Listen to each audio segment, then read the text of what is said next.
gate technician in the landing gear area noticed two males who appear to be Signal 7, as they are not moving in the landing gear area. The caller is refusing to go near patients to do CPR.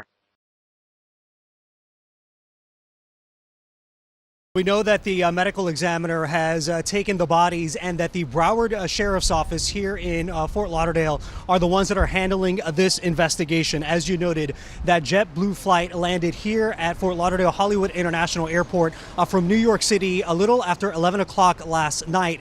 Now, according to the airline, sometime after that, during a post-flight inspection of that aircraft, the two bodies were found in the wheel well of this aircraft. Now, the details surrounding just how the victims were able to access the aircraft out of New York City is still unclear at this hour. We're told that no one that was on this flight apparently knew what happened. The identities of these two victims have not been released. And this discovery comes just 2 weeks after a body was found on a United Airlines flight from Chicago to Maui. Now, the details surrounding that incident is still being investigated. Again, John, this morning, the Broward medical examiner has taken these two bodies. They are in the process of trying to identify them. The FAA is also investigating the incident, and of course, JetBlue is still trying to sort out the details, just how these two victims were able to access the wheel well of this aircraft. I can share that the individuals who deceased are both males. Beyond that, their identities at this time are unknown. That is one of the questions that detectives are seeking to answer.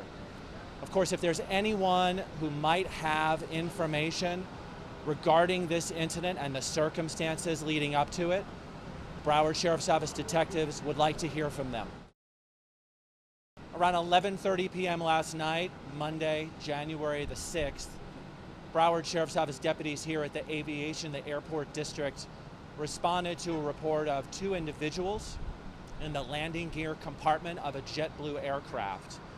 Broward Sheriff Fire Rescue also responded, and on-scene paramedics pronounced those two individuals deceased. Broward Sheriff's Office Homicide Unit and Crime Scene units also responded to investigate the circumstances of this incident. That investigation is currently active and ongoing. Broward County Medical Examiner's Office will perform autopsies on the deceased individuals to try and determine the cause and manner of their deaths. Absolutely. Before the first flight of the day, of course, the pilots are due to do the walk around from the aircraft, and before every flight, they're supposed to, do a shorter check of their aircraft, and of course, all of the checklists within the cockpit as well.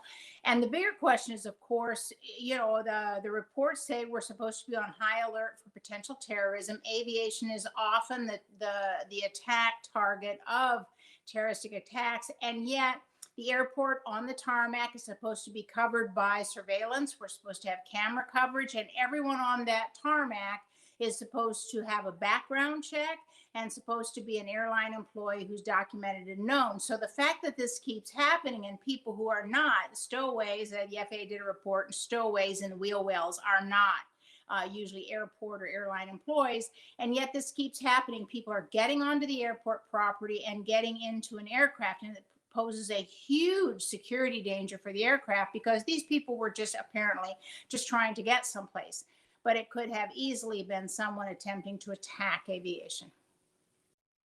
Well, once again, the FAA has actually done a study. They haven't fixed the problem, but they've done a study. From about 1947 to 2020, the FAA documented 128 cases worldwide of wheel well stowaways. Now, over 75% died, and back when they did the study, the most likely country for a wheel well stowaway was Cuba. And the reasons were, of course, illegal immigration, or literally, in some cases, just wanting to go visit relatives, reconnect with a mom, reconnect with friends, etc.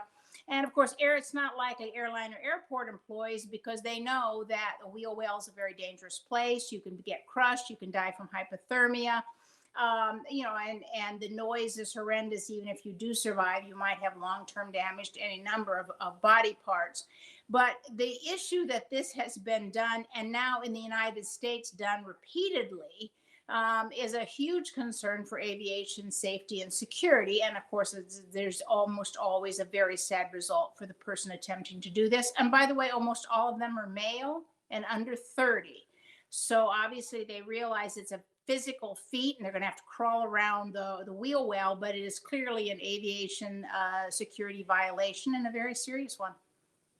A mystery unfolding after a horrific discovery on the tarmac at Fort Lauderdale Hollywood International Airport. The bodies of two men found in the landing gear of a JetBlue flight from JFK Airport. The question now, what were they doing there and how did they get there? Eyewitness News reporter Michelle Charlesworth with the story.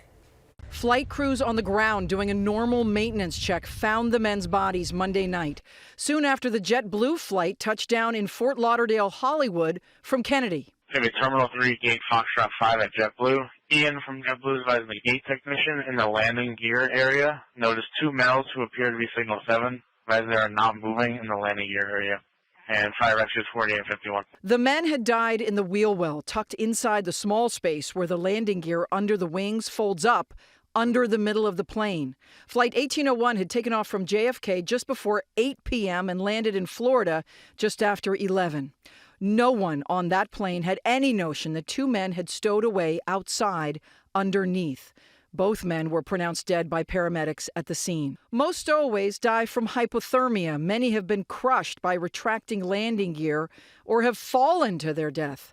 This was a tragic incident, but this is also, air traffic experts explain, a matter of security. This keeps happening. People are getting onto the airport property and getting into an aircraft, and it poses a huge security danger for the aircraft because these people were apparently just trying to get someplace.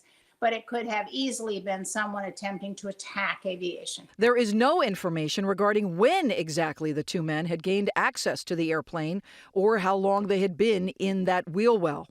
JetBlue offered a statement. This is a heartbreaking situation. We are committed to working closely with authorities to support their efforts to understand how this occurred. The flight arrived at Fort Lauderdale Hollywood International Airport around 11:30 Monday night from New York's JFK. Now investigators are looking at the plane's flight history, which started Monday in Kingston, Jamaica, then flew to JFK, Salt Lake City, and back to JFK before flying to Florida. Detectives will be looking at all aspects contributing to the circumstances of this incident. Where did the plane come from? How long were the individuals on the plane? It's not happened since in the 6 years that I've been here, but clearly it's been in the news recently at other airports. Just last month, the body was discovered in the wheel well of a United Airlines flight that flew from Chicago to Maui on Christmas Eve. The opening, which stores a plane's retractable wheels, is about the size of a car's trunk, but is not pressurized like the rest of the plane, meaning stowaways risk extreme cold, oxygen deprivation, getting crushed by the wheels, or falling to the ground. Once you're in, you're in. But that's also where it is the most difficult to find something even approaching a safe place. Former NTSB Managing Director Peter Goals points to the latest FAA data, which says 80% of wheel well stowaways die. I would not be surprised if we see a few more. These are high-profile events. People take it into their minds that they can get away with it, that they know a way to do it, and it will turn out poorly. It started in Kingston, Jamaica, before flying to New York JFK, then Salt Lake City, back to New York, and ultimately to Fort Lauderdale. A cruising altitude of 38,000 feet, a 2-hour, 43-minute flight, and below freezing temperatures before takeoff. Obviously, there's no oxygen mask in the wheel well, so whether they would die from exposure first or the lack of oxygen first is a medical question. That answer will come from the Broward County Medical Examiner's Office, according to law enforcement officials.